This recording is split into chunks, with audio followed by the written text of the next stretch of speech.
Bien, seguimos en la mira tal cual les habíamos anunciado con el fiscal de corte Jorge Díaz. Jorge, muchas gracias por estar. No, gracias a ti por la invitación. Hablar un poco del crimen organizado a partir de la fuga de Amoravito por un lado, este hombre que pertenecía o perteneció, en fin, estaba vinculado a la Andrangheta, la mafia calabresa. Luego las 3 partidas grandes de cocaína que pasaron por acá, ¿no? Una que cayó, 2 que siguieron, 4.500 kilos, un montón de droga.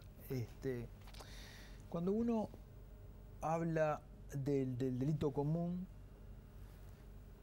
tiene, digamos, tiene algunos pestillos de los cuales agarrarse para decir, bueno, 20 y pico mil rapiñas, 100 y pico mil de hurtos, tantos muertos. Eso es el delito común, lo podemos como identificar. Pero para el ciudadano común, no es tan fácil identificar el crimen organizado.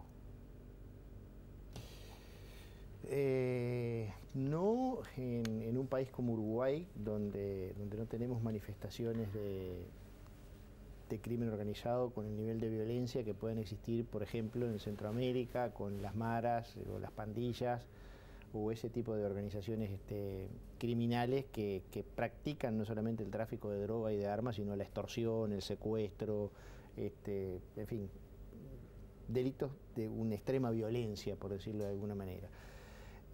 Nosotros en Uruguay tenemos que tener claro de que no tenemos grupos criminales organizados de ese tipo o de esa naturaleza funcionando en Uruguay. En Uruguay no hay pandillas, hoy. En Uruguay no hay maras, hoy. Pero sí existen organizaciones criminales o grupos criminales más o menos organizados que se dedican a cometer delitos. Y sí existen grupos criminales organizados a nivel internacional que operan en Uruguay de una u otra manera, que son cosas distintas. Si usted analiza la composición de los chingas, o analiza la composición de los Artola, o analiza la composición de 4 o 5 grupos que se dedican al tráfico de drogas en Uruguay, tráfico de droga y otros delitos, a la conclusión que va a llegar de que no son maras, que no son pandillas, sino que son familias. Familias no en el estilo tradicional del padre, la madre y los hijos, sino de grupos o de clanes familiares. El mismo grupo o clan familiar que funcionaba para ocupar un terreno y construir la casa, o para poner un puesto en la feria y cuidar ese lugar en el puesto para que no venga otro que se lo ocupe, o para dedicarse a una boca de pasta base, o distintos tipos de organizaciones para desarrollar distintos tipos de actividades delictivas o no. Esa es una característica que tiene Uruguay por una razón muy sencilla. Uruguay tiene una composición demográfica que no la tiene el resto de América Latina. Uruguay tiene una composición demográfica similar a un país europeo. Tenemos pocos jóvenes, pocos niños, niñas, adolescentes, y somos una población que tiene más del 20% de más de 65 años y una tasa de reposición de 1 a 1. Y tenemos un problema, tenemos una cuestión demográfica que nos aleja del tipo de organización de la pandilla o la mara, donde requiere una gran cantidad de mano de obra, entre comillas, barata, y una solidaridad entre pares y un vínculo entre pares que no se da con sus superiores. Incluso las barras bravas, que en algún momento se las manejó como que funcionaban en base a esa lógica, también allí hay un tema generacional. Y usted ve que los líderes de las barras bravas en general no son jóvenes, son personas ya de mayor edad. Pero eso es un poco un contexto de la organización criminal en el Uruguay o de los grupos que funcionan en el Uruguay. Pero por otro lado, en Uruguay han funcionado organizaciones o han desarrollado actividades delictivas en Uruguay organizaciones internacionales altamente peligrosas. Uruguay fue, y aparentemente por las últimas noticias que vemos, volvió a ser una ruta de pasaje de la cocaína a Europa, del clorhidrato de cocaína a Europa. Ese clorhidrato de cocaína que se produce básicamente en América, en los países productores, Colombia, Perú y Bolivia, que como toda mercadería que se produce necesita colocarse en un mercado, y como todo empresario, entre comillas, o empresario de una actividad ilícita, busca colocar su mercadería en aquellos mercados donde esa mercadería vale más y donde tiene un potencial consumidor mayor. Y evidentemente, más allá de que le venden clorhidrato de cocaína o cocaína a quien les compre, la búsqueda de los mercados más apetecibles es permanente. ¿Cuáles son aquellos mercados más apetecibles? Los que tienen mayor poder adquisitivo, y donde hay mayor cantidad de población. Y eso básicamente es Estados Unidos y Europa, a los efectos del clorhidrato de cocaína. Ahora bien, hay una lógica del transporte. O sea, esa mercadería que se produce en el corazón de América del Sur tiene que llegar a ese mercado apetecible y ahí hay una lógica del transporte. Que en el caso de una mercadería lícita, al empresario lo que le importa es que ese transporte sea seguro, sea rápido y sea barato. En el caso de una mercadería ilegal, lo único que importa es que sea seguro. Porque además los márgenes de ganancia son tan grandes que en definitiva pagar mayor costo por el transporte no es el problema, porque eso se descuenta del precio final. Y en esa ruta, en ese camino, Uruguay era una de las tantas rutas para llevar el clorhidrato de cocaína a Europa. Otra era de Colombia a Venezuela y de Venezuela vía marítima directamente a España. Y por Uruguay tuvimos un conjunto muy importante de vehículos de pasada, barcos pesqueros, contenedores, barcos graneleros, en fin, distintos tipos de metodología. Que obviamente los propietarios de esa sustancia no eran los delincuentes uruguayos. Claro. Los delincuentes uruguayos fueron... Eran mediadores, eran transportistas. Logística. Logística. Para definirlo concretamente es logística, porque es la logística del ingreso, del almacenamiento, del acondicionamiento de hecho, y del transporte. El último que yo tenía una empresa de logística. Una casualidad. Funcionando. Ahora, los fiscales, ¿no? En su papel de investigativo, cuando les toca investigar grupos como los chingas, por ejemplo, ¿no? Tienen que adoptar métodos de investigación distintos a cuando se va a investigar una rapiña, un rapiñero. Sí. ¿Qué es lo que hace falta? ¿Inteligencia? Bueno, ahí lo primero que hay que tener es claro es el contexto. O sea, los delitos se cometen en un determinado contexto y hay determinados grupos criminales organizados que desarrollan su actividad delictiva en un determinado contexto. Al contexto lo hacen las condiciones sociales, las condiciones culturales, lo hace el territorio. El caso de Casaballe es un caso típico donde el territorio incide directamente en la organización, en cómo la organización delictiva pretendió asentarse y expandirse. Porque cuando hablábamos de la unidad de Misiones Casaballe, estábamos hablando de unidades de viviendas que estaban construidas en un predio municipal que cuando se construyeron y se entregaron no teníamos siquiera acceso a las actas de entrega. Es decir, ni siquiera sabíamos a quién originariamente el Estado les había entregado esas viviendas, que luego fueron pasando de mano en mano en forma absolutamente irregular, donde no se sabe quién es el propietario. Además de eso, hay otro montón de factores que hay en Casaballe, ¿no? Uno podría decir, bueno, a ver, estas cosas funcionan en Casaballe, ¿no? Y no funcionan, voy a decir un barrio cualquiera, ¿no? Y no funcionan en Positos. O en el barrio sur.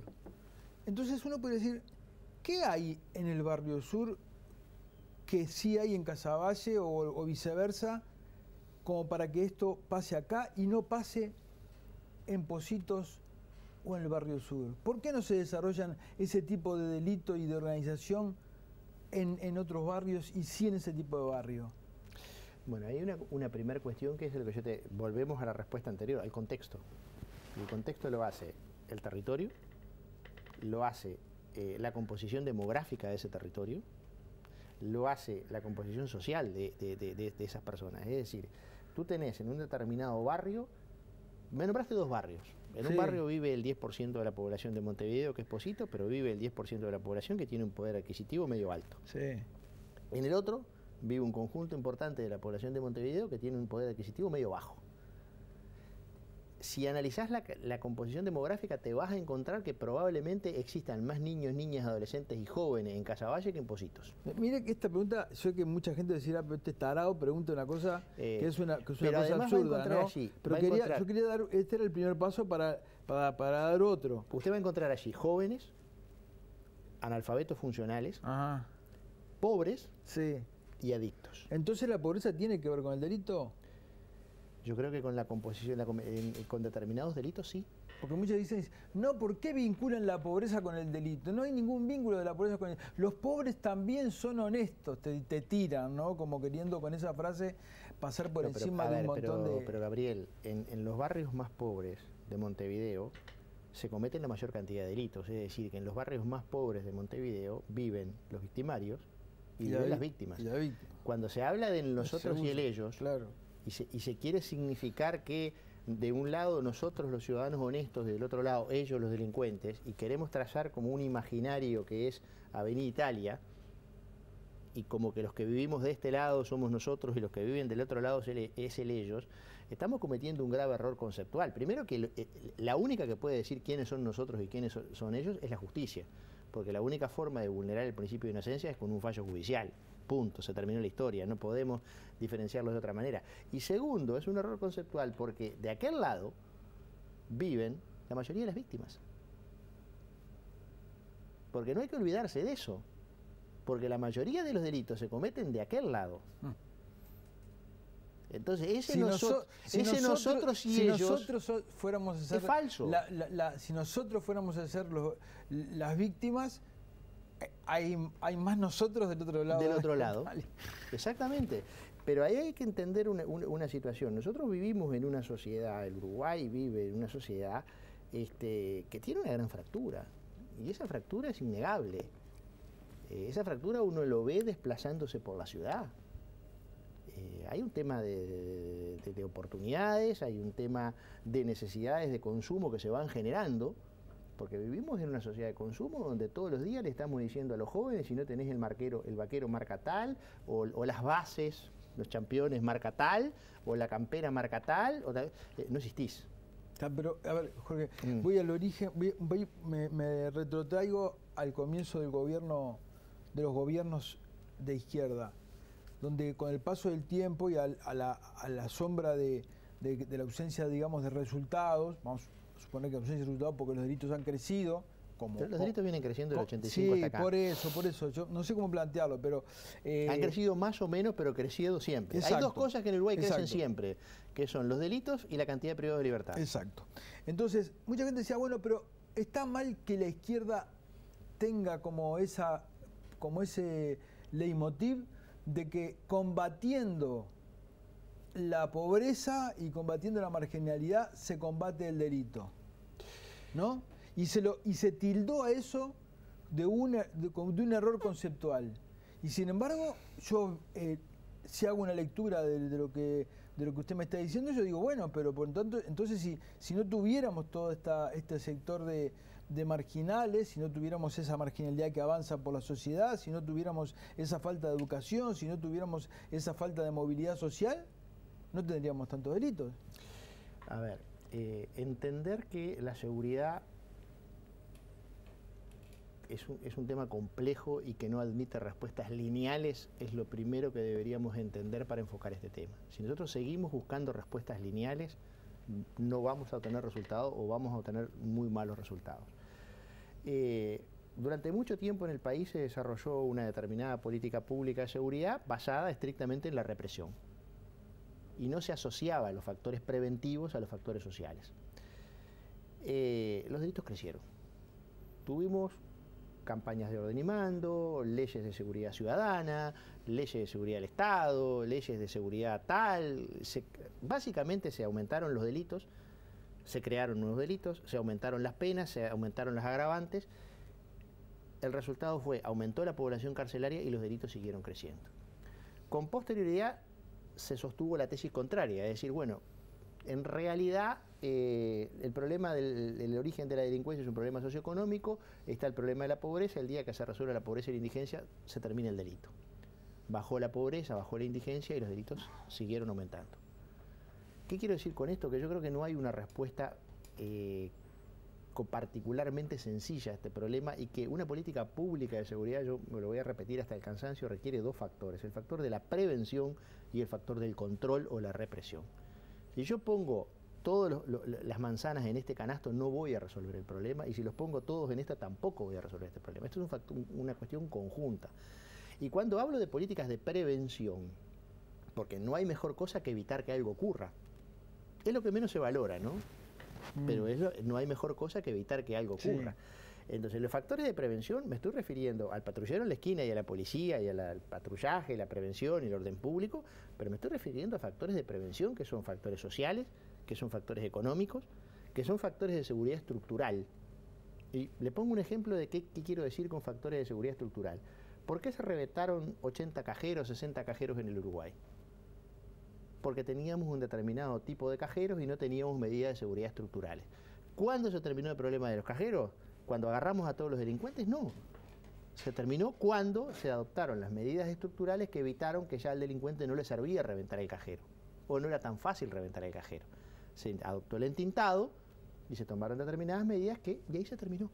Es decir, una medida de seguridad estructural sencilla, pero que requería inversión, terminó resolviendo un problema que durante año y medio prácticamente nos volvió locos.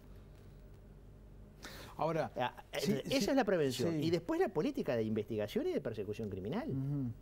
Porque solo con prevención no resolvemos el problema y solo con represión tampoco. Entonces no hay que tenerle miedo a la palabra represión. Pero si combatimos la pobreza, vamos a estar dando una mano en combatir el delito. Pasa que no es solo la pobreza como no factor aislado, es la pobreza, si es la educación, es la cultura. Todo eso. Si combatimos la pobreza, si combatimos la marginalidad, si combatimos la falta de educación, vamos a estar de alguna manera, no eliminando el delito, pero vamos a estar contribuyendo a reducirlo, ¿o no? Sin duda. Sin duda, pero hay un factor cultural, Gabriel, que no es menor. Y ese factor cultural es que se ha generado en determinados sectores de la sociedad una contracultura. Sí. En esos sectores de la sociedad, esa contracultura en la que delinquir no está mal.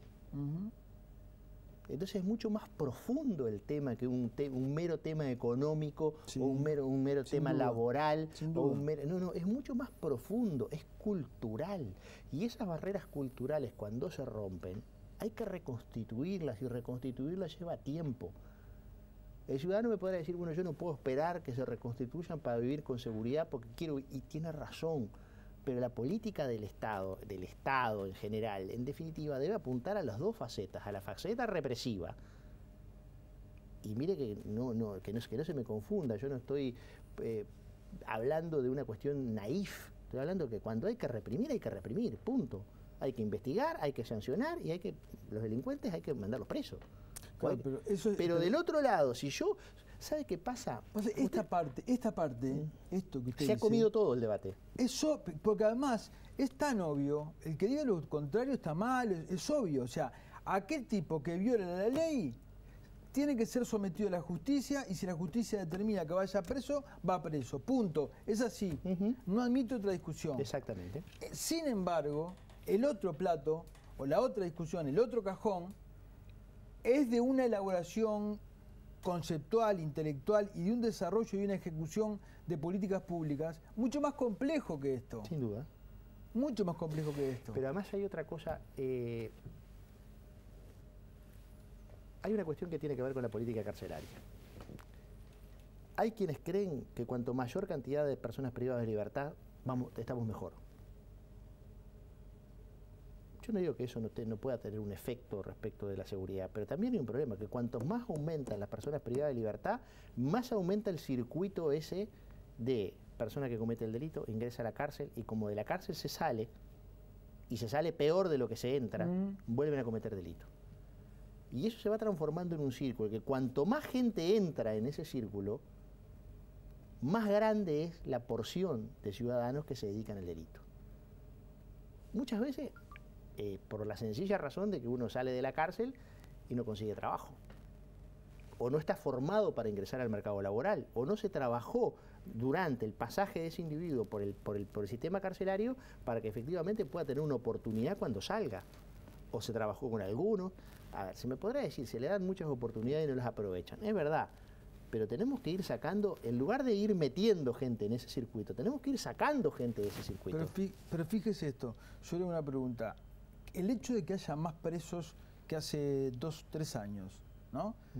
¿Implica que hay más delincuentes o que la policía fue más eficiente en detener a los delincuentes?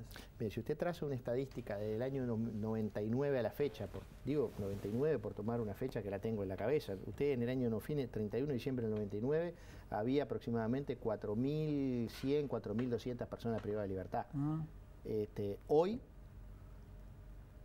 Hoy hay 11.200. Es decir, que la cantidad de personas privadas de libertad con la misma población aumentó en un 100 y pico%. ¿Eso porque hay más delincuentes? Y los delitos siguieron aumentando, porque uno podría pensar que si fuera por el aumento de la capacidad de investigación y de persecución criminal, Sí. uno podría pensar que aumentó la cantidad de privados de libertad, disminuyeron los delitos. El problema es que los delitos siguen subiendo.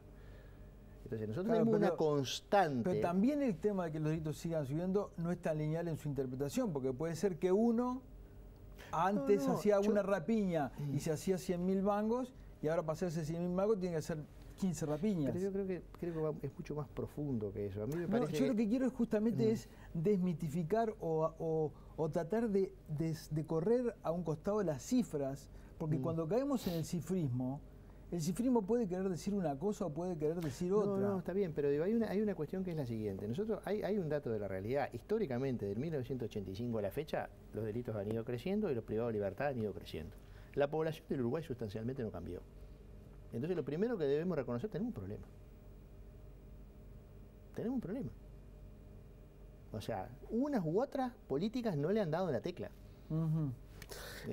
A mí, entonces, usted hay un yo- tema que siempre ha dicho, y es el tema de que en algún momento lo dijo que faltaba, no sé si sigue faltando, que es políticas criminales. Ujú. Políticas criminales. Nos vamos a la tanda y cuando volvemos me lo responde. ¿Cómo no?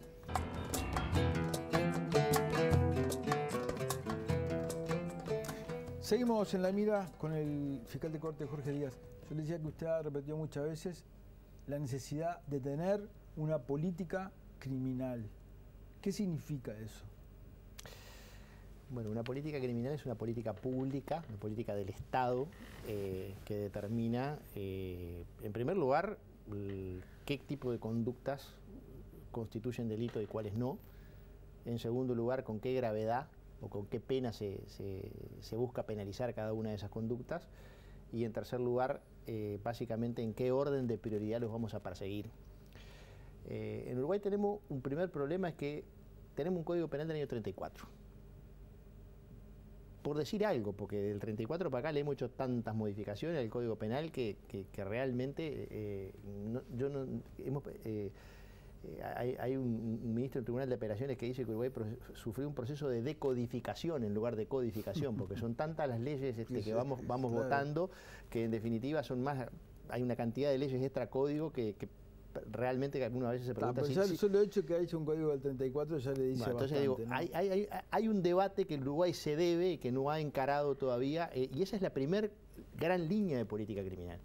Si usted tiene un código del 34 no puede tener una política criminal diseñada en el año 34, porque en la política criminal el primer escalón, que es el escalón legislativo, ahí usted define qué bienes jurídicos protege, cómo protege cada uno de esos bienes jurídicos, qué conductas que agreden esos bienes jurídicos son en definitiva delito y cuál es la penalidad que se le aplica a cada uno. Yo he dicho muchas veces como ejemplo, bueno, el medio ambiente o el ambiente es un bien jurídico que el Uruguay ha decidido, a esta altura creo que lo ha decidido, porque se han presentado innumerables proyectos de creación de delitos que protejan el medio ambiente, que nunca fueron aprobados. Parecería ser que Uruguay decidió no proteger penalmente el medio ambiente. Yo creo que es un gran error.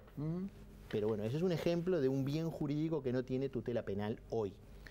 Después, bueno, están los bienes jurídicos tradicionales, clásicos, de la vida, la integridad física, la libertad, la propiedad, etcétera, etcétera. Bueno, pero dentro de cada uno de esos hay que definir qué conductas entendemos que son delitos y dentro de esas conductas cómo las penalizamos. Ese es el primer escalón. El segundo escalón es determinar un orden de priorización en la persecución de los delitos, porque no podemos vivir, y yo sé que lo que voy a decir puede ser polémico, pero basta que el ciudadano lo piense un minuto para que se dé cuenta. No se pueden perseguir todos los delitos que se cometen en una sociedad determinada, en un momento determinado, utilizando los mismos recursos para perseguir todos esos delitos. Es imposible. Es imposible. Fíjese usted que en Uruguay hoy hay 300.000 denuncias por año. No existiría, no sé, tendríamos que tener una policía el doble de grande, una fiscalía 4 o 5 veces más grande para poder perseguir. Hay que priorizar. ¿Qué significa priorizar? Significa que algo voy a hacer antes. Y tengo que definir una política de priorización en la persecución criminal. ¿En qué orden voy a llevar adelante esa persecución criminal? Que no significa que no vaya a hacer lo otro, pero algo voy a hacer antes. Y lo que voy a hacer antes no puede ser lo más fácil.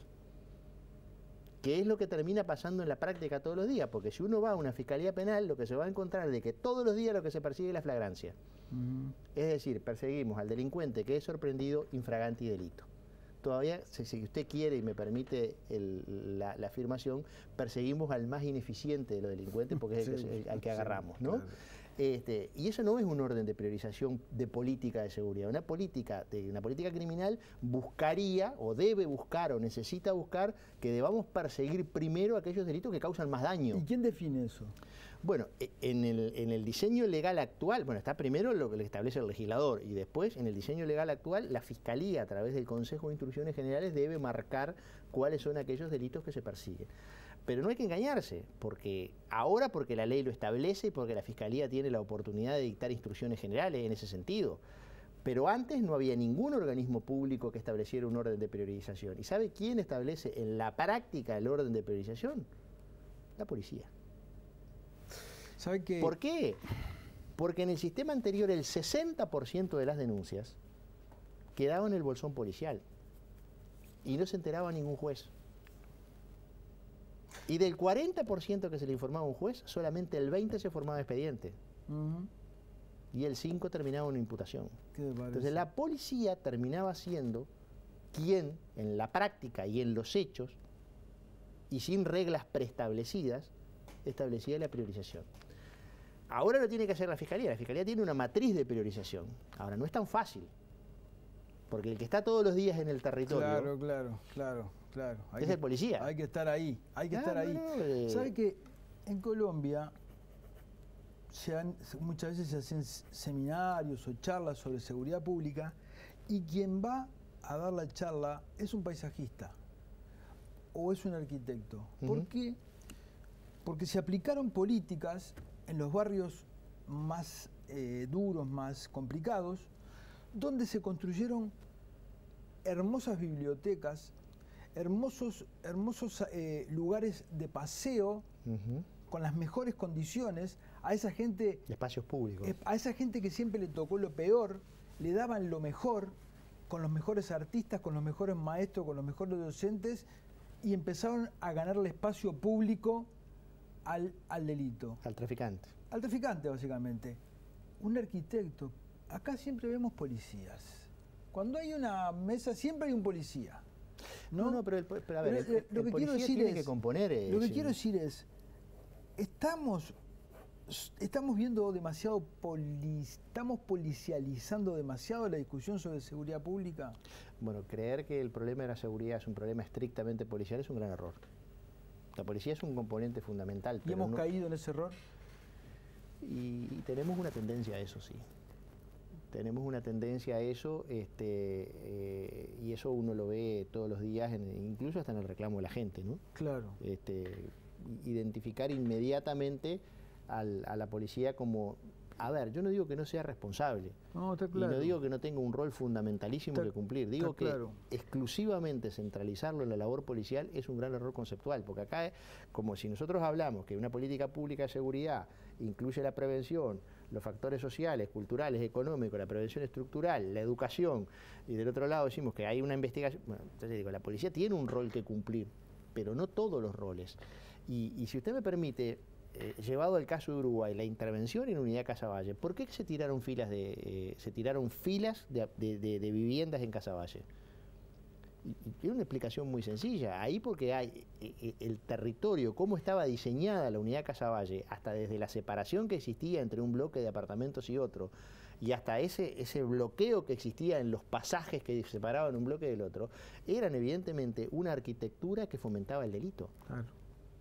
Porque, por ejemplo, la policía no podía ingresar a Casaballe a recorrer los pasajes, porque estaban cerrados. Ahí además había un problema de salubridad pública porque no circulaba el aire y había un conjunto importante de casos de tuberculosis. Por otro lado, la policía entraba, usted sabe que la policía entraba a la Unidad Casaballe y tenía que llegar a un punto y que era una calle cerrada, tenía que dar la vuelta y volver por el mismo lugar.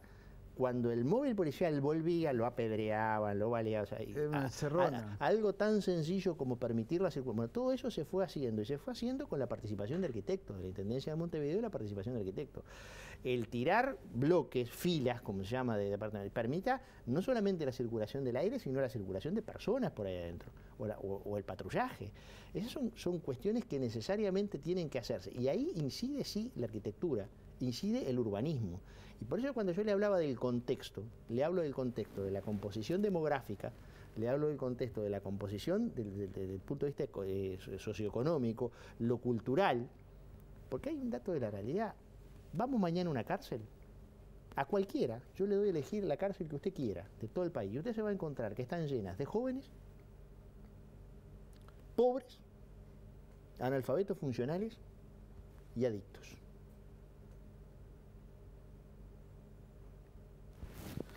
Más del 95 o 96% de la población carcelaria tiene esas características. Entonces, ¿de dónde salen esos jóvenes, pobres, analfabetos y adictos? ¿Usted piensa que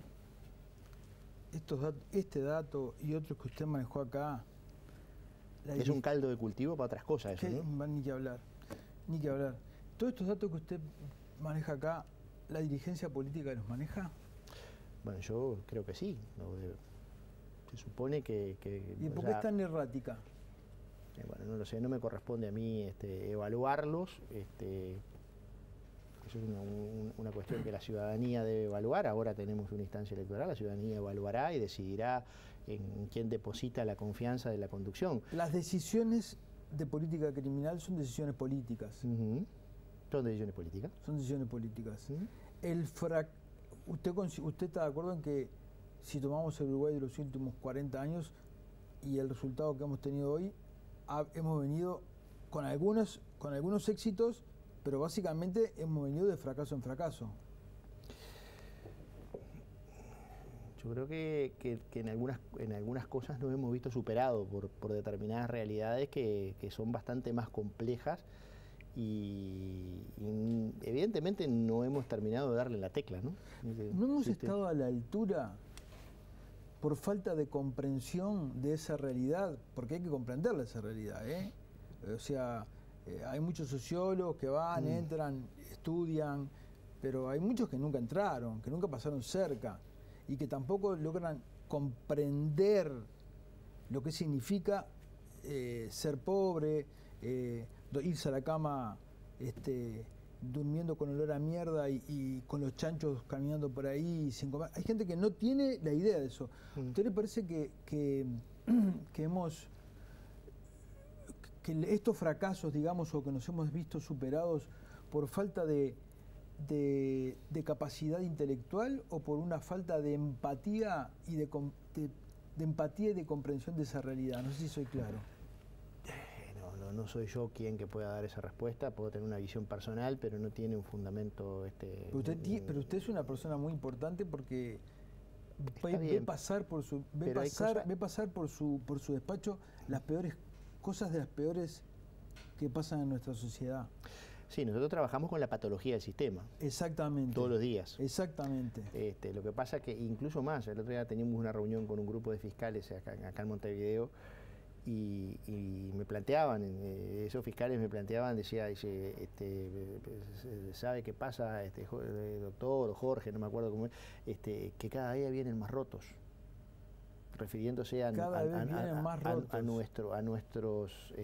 nuestros clientes, por decirlo de alguna manera, o sea, las personas que son detenidas y acusadas de pero cada vez no lo voy a someter. Usted tiene un cargo que es de responsabilidad y digamos, si bien no es un cargo que corresponde al gobierno, digamos, sé que lo puedo estar poniendo en una situación complicada con hacer un juicio de valoración política, pero cuando usted ve que llegan cada vez más rotos, ¿cómo visualiza usted el futuro? Yo soy, como decía el contador, soy biológicamente optimista. Pero ¿saben qué va sobre el optimismo? Esto sí es una apreciación absolutamente subjetiva, pero yo baso el optimismo en mis hijas. Yo tengo 4 hijas mujeres, dos hijas, una joven y una adolescente, que van a fueron y ahora una ya está en la universidad, pero la otra va a un colegio católico, y yo veo el nivel de compromiso que tienen ese grupo de jóvenes con la realidad, Porque ¿sabe qué pasa? Es mentira que a los jóvenes no les importa nada. A ella les tocó vivir además una de las peores situaciones, Les ¿no? tocó vivir pero sacaron lo mejor de ellas. Y yo veo a mi hija Julieta en el Colegio Santa Elena salir un sábado a ir a construir vivienda sus hijas tienen valores familiares, tienen una base educativa, viven en una sociedad integrada, tienen un padre que las educa no solamente en el 2x2 y en el ABC, pero usted sabe que los rotos que llegan ahí. Bueno, pero el día que... No, pero ahí hay un dato de la realidad. Nosotros tenemos que esos rotos, que a lo que yo le digo, pero mire que lo decía no en términos despectivos, la colega que lo dijo, por la cual yo tengo un profundo respeto, lo dijo con preocupación. Es una definición que me parece... Lo dijo con mucha preocupación. Sí. Y esos rotos, yo tengo que ser consciente, y usted tiene que ser consciente, y todos tenemos que ser conscientes, que esos rotos son los conciudadanos de nuestros hijos. Yo me acuerdo cuando se afirmaba hace unos años atrás que el 40% de los niños en Uruguay nacían por debajo de la línea de pobreza. Nunca escuchaba esa afirmación y a mí lo que me preocupaba era, en definitiva, bueno, pero entonces quiere decir que cuando mis hijos sean adultos, sus conciudadanos van a ser esos niños que nacen en ese contexto. Evidentemente ahí hay un trabajo que no me corresponde a mí hacerlo, pero a ver, hay que entender. ¿Usted conoce Medellín? No. Bueno, yo le aconsejo que vaya a Medellín y que visite los barrios donde otrora eran los dominios de Pablo Escobar. Medellín se ha hecho un trabajo formidable de prevención de seguridad pública y todavía siguen teniendo algunos números bastante duros, pero están haciendo un trabajo formidable porque ¿saben con qué están enfrentando el delito? Con comunidad, con integración, con lo que usted planteaba hoy, el espacio público, la escuela, el liceo, la policlínica, con integración. Pero no una integración que uno lo hace y bueno, inaugura y después se va, no, con el trabajo todos los días. La disputa... Melguizo, que estuvo aquí, que es un ex gobernante de la ciudad, no recuerdo si de Medellín o de Cali, decía que lo contrario a seguridad, a inseguridad, no es seguridad, sino que es convivencia, ¿no? Exacto. Convivencia, integración, comunidad. Una comunidad además, como la de Medellín, que en esos sectores más complicados no olvida lo que pasó, no niega lo que pasó, no oculta lo que pasó, permite llorar a sus muertos. Pero de ahí es donde saca fuerza para en la integración salir adelante. El problema es que tenemos una sociedad desintegrada, Gabriel. Es el nosotros y el ellos. Y me dejó pensando hoy con ese, aunque uno lo visualiza y lo racionaliza porque está todo el día en la información, el hecho de que el ellos son ellos. Hay más ellos de aquel lado. No, y que ellos son ellos mismos. Ellos son ellos. Ellos, digamos, en el término de ellos y nosotros, ellos son sus propias víctimas, ¿no? Es una paradoja, parece un juego de palabras, pero es tristísimo, ¿no? No, pero lo que tenemos que entender es que en ese juego, porque ese juego de nosotros y el ellos es bien perverso, ¿no? Porque aparte depositamos en el otro toda la carga de la culpa y de la responsabilidad, y lo hacemos no en base a un proceso judicial y a una sentencia que dice que fulano cometió un delito, o hasta usted quiere una investigación policial que termina con una imputación de un fiscal. O sea, ni le pido la sentencia. Si no lo hacemos en función del barrio donde vive, en función de cómo se viste, en función de la edad y en función de otros factores que, miren, no los quiero ni repetir porque de alguna manera como sociedad nos interpelan. Entonces, no es en base a esos criterios. No es, en un Estado de Derecho no es en base a esos criterios. En un Estado de Derecho es la justicia, vuelvo a repetir, con un poder judicial independiente. Mire, ayer se fue el doctor Chediak de la Corte. Sí. Y dijo dos cosas que me quedaron grabadas. Primero, que Uruguay, vuelvo yo a reiterar su afirmación que yo comparto, le prometí que le iba a copiar el latiguillo, que somos una democracia plena, somos una de las 24 democracias plenas. Y él dijo dos cosas. Bueno, en Uruguay los mandatos tienen término. Es decir, la gente asume un cargo y sabe el día que se va a ir.